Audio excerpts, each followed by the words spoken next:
The story begins with Bahati. She was a little girl who had lived on the streets for as long as she could remember. When she was very young, her mother was with her, but life was hard. They had no home, no food, and no warm clothes.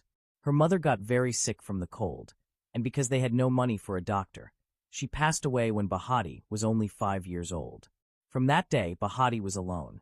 She didn't know any family, and no one came looking for her. The streets became her home, but they were not safe. Because she was the smallest and always quiet, the older street kids bullied her. They took any food she found, pushed her around, and left her to suffer. Some days, she would go without food at all, her little stomach growling in pain. At night, she curled up in dark corners, shivering from the cold, wishing for someone to save her. But no one ever did. When she cried, people walked past as if she was invisible. Still, she kept moving, hoping that one day something would change. Bahati was now 14 years old. Every morning, she woke up, whispered a small prayer, and set off to the streets to find food.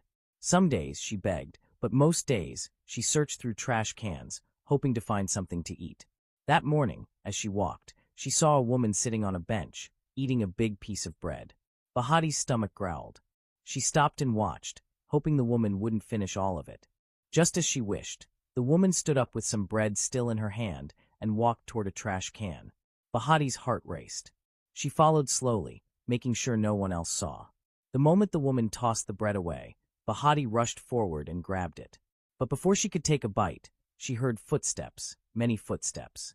She turned and saw the other street kids running toward her, their eyes locked on the bread in her hands. "Give it to us," one of them shouted. Bahati knew what would happen if they caught her. Without thinking, she took off running as fast as she could. The kids chased her, their feet pounding against the ground.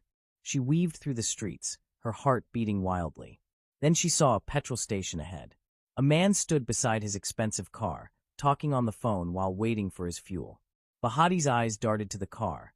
It looked like the doors weren't locked.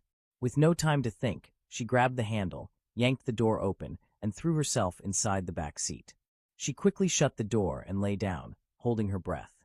The street kids reached the station, but didn't see where she had gone. They searched around, looking confused, then gave up and walked away. Bahati stayed still for a moment, listening. When she was sure they were gone, she let out a deep sigh and finally took a bite of her bread. It was cold and a little hard, but to her, it was the best thing in the world.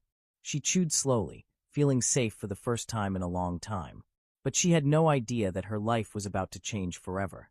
Lunga, the owner of the car, was no ordinary man. He was a famous international boxer and a very successful businessman.